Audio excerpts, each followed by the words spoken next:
नमस्कार विद्यार्थी मित्रांनो, स्वागत आहे तुमचं BMS मराठी या ॲपमध्ये।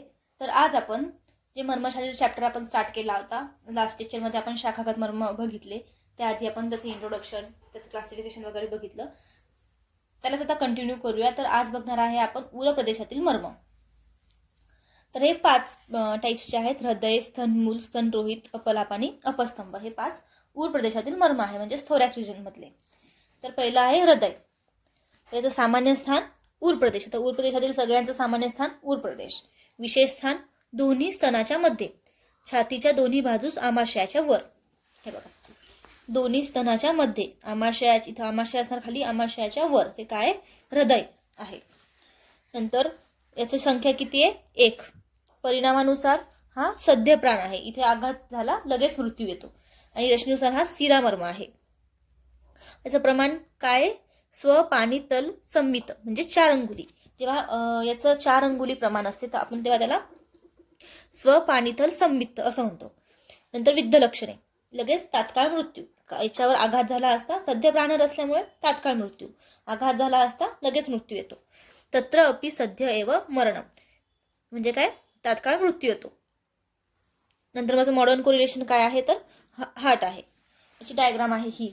समोर आपण स्तनरोहित, स्तनमूल बघणार आहे, पण ही याची डायग्राम आहे। दोन्ही स्तनाच्या मध्ये, आमाशयाच्या वर हृदय हा मर्म आहे। त्यानंतर आहे स्तनमूल। सामान्य स्थानाचं काय? उर प्रदेश। विशेष स्थान स्तनाच्या खाली 2 अंगुली अंतरावर। हे बघा, हे स्तन, स्तनाच्या खाली 2 अंगुली अंतरावर स्तनमूल। याची संख्या किती आहे? 2। परिणामानुसार हा कसा आहे? कालांतर प्राणहर आहे। रचनेनुसार हा शिरामर्म आहे। हृदय पण शिरामर्म होता, हा पण शिरामर्म आहे। प्रमाण 2 अंगुली। आता विद्ध लक्षणे, कफपूर्ण कोष्ठता किंवा मृत्यू। कफपूर्ण कोष्ठता आपण मॉडर्न रिलेट करू शकतो निमोनिया सोबत, हे निमोनिया सोबत। व नंतर मृत्यू। Modern correlation, base of lungs, lower portion of pectoralis major, इथे हा मर्म असतो। डायग्राम याची ही डायग्राम आहे, स्तनाच्या खाली। हा याचा श्लोक आहे विद्ध लक्षणाचा। तत्र कफ पूर्ण कोष्ठतया कास श्वासाभ्यम म्रियते, म्हणजे काय? एक तर कफ पूर्ण कोष्ठता होते किंवा मग म्रियते म्हणजे मृत्यू येतो। तुम्ही हे जर लहान लहान श्लोक जरी पाठ केले तरी पण हे इम्प्रेसिव्ह वाटते, आणि तुम्ही लहान लहान श्लोक पाठ करणं पण खूप सोपं आहे, आणि तुम्ही लिहू शकता यामध्ये। नंतर आहे स्तनरोहित। याचं सामान्य स्थान काय? उर प्रदेश। विशेष स्थान स्तन चुचुकाच्या वर 2 अंगुली अंतरावर, वक्षाच्या दोन्ही बाजूस। हे बघा, इथे हे स्तनरोहित मर्म आहेत। नंतर संख्याची 2 आहे। परिणामानुसार हा कालांतर मर्म आहे, रचनेनुसार हा मासमर्म आहे। इथे थोडंसं पेन्सिलमध्ये लिहिलं गेलेलं आहे की परिणामानुसार हा कालांतर मर्म आहे, रचनेनुसार हा मासमर्म आहे। नंतर याचं प्रमाण अर्धा अंगुली। विद्ध लक्षण, लोहित पूर्ण कोष्ठतया, म्हणजे छातीमध्ये म्हणजे छाती रक्ताने भरून कास श्वासाने मृत्यू होतो। स्तनमूल मध्ये कसं होतं? कफपूर्ण कोष्ठता, इथं काय? लोहित पूर्ण कोष्ठता। तर हा श्लोक आहे, तत्र लोहित पूर्ण कोष्ठतया कास श्वासाभ्यम म्रियते। आणि याचं आपण मॉडर्न कोरिलेशन हिमोथोरॅक्स, हिमो म्हणजे काय? हिम म्हणजे ब्लड, तर हिमोथोरॅक्स सोबत करू शकतो। त्याचं modern correlation, intercostal muscles, root of lung, phrenic nerve, vagus nerve, हे काय याचं मॉडर्न कोरिलेशन आहे। जी डायग्राम, ही याची डायग्राम आहे। नंतर आहे अपस्तंभ। याचं सामान्य स्थान उर प्रदेश। विशेष स्थान छातीच्या दोन्ही बाजूस असणाऱ्या वातवहन करणाऱ्या नाड्या। याची संख्या 2। प्रमाण अर्धा अंगुली। प्रकार, परिणामानुसार हा कालांतर प्राणहर आहे, आणि रचनेनुसार हा शिरामर्म आहे। याचं विद्ध लक्षण, वातपूर्ण कोष्ठतया, कास श्वासाने मृत्यू। हे कसं होतं? स्तनमूल कसं होतं? कफपूर्ण कोष्ठता। स्तनरोहित रक्तपूर्ण कोष्ठता, आणि हे काय? अपस्तंभ वातपूर्ण कोष्ठता। उभयत्रो रसो नाड्यो वातवहे अपस्तंभो नाम, हे श्रुतानुसार श्लोक आहे विद्ध लक्षणाचा, की यामध्ये काय होते?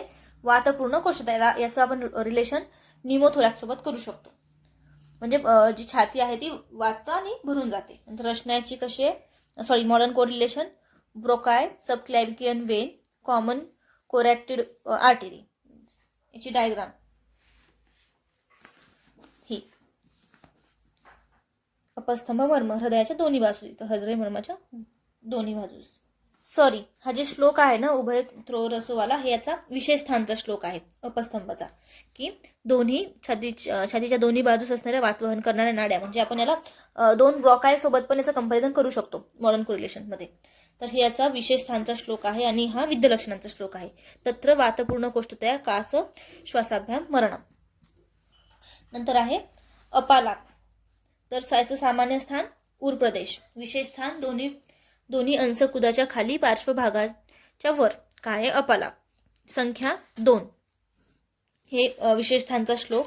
अंसकुटयोर तदास्थ पार्श्व परिभागयोर अपलापो नामः. हे याचं विशेष स्थानचा श्लोक आहे. याचं प्रमाण अर्धा अंगुली. परिणामानुसार कालांतर प्राणहर आहे, प्रश्नानुसार सिरा मर्म आहे. आता कालांतर, हा पण कालांतर प्राणहर आहे, अपस्तंभ पण कालांतर प्राणहर आहे, स्तनमूल पण कालांतर प्राणहर आहे, स्तन रोहित परिणामानुसार कालांतर आहे. म्हणजे याच्यामधले हे चारही कालांतर प्राणहर आहे. फक्त हृदय जे आहे हे सद्यमर्म आहे आणि बाकी सगळे रचनेनुसार आहे, सगळे सिरामर्म आहेत. हे तुम्हाला लक्षात ठेवायला असं सोपं जाईल. याचं विद्यलक्षणे काय. रक्तात पूय निर्मिती होऊन मृत्यू होतो. रक्तामध्ये पूय निर्मिती होऊन मृत्यू होतो. हे याचं विद्यलक्षणाचा श्लोक. तत्र रक्तेन पूय भावम गतेन मरणम. याची रचना म्हणजे मॉडर्न कोरिलेशन ब्रॅकियल प्लेक्सस किंवा ॲक्झिलरी नर्व म्हणून करू शकतो आणि ही याची डायग्राम आहे. हे आहे लोहिताक्षाच्या खाली अपालाप मर्म. तर इथे आपले उर प्रदेशातील मर्म संपतात. किती आहेत. 5 आहे. हृदय, याची संख्या इथं मी शॉर्टमध्ये लिहिले, याची संख्या 1. हृदय स्तनमूलची 2. स्तनरूची सगळ्याची 2 आहे, फक्त हृदयची 1 आहे. याची प्रमाण 4, 2, अर्धा अर्धा अर्धा. 4, 2 नंतर अर्धा अर्धा अर्धा. नंतर याचे रचनेनुसार याचे सगळे हे कसे आहे, सगळे सिरामर्म आहेत. फक्त जे स्तनरोहित आहे हा मांसमर्म आहे, फक्त स्तनरोहित.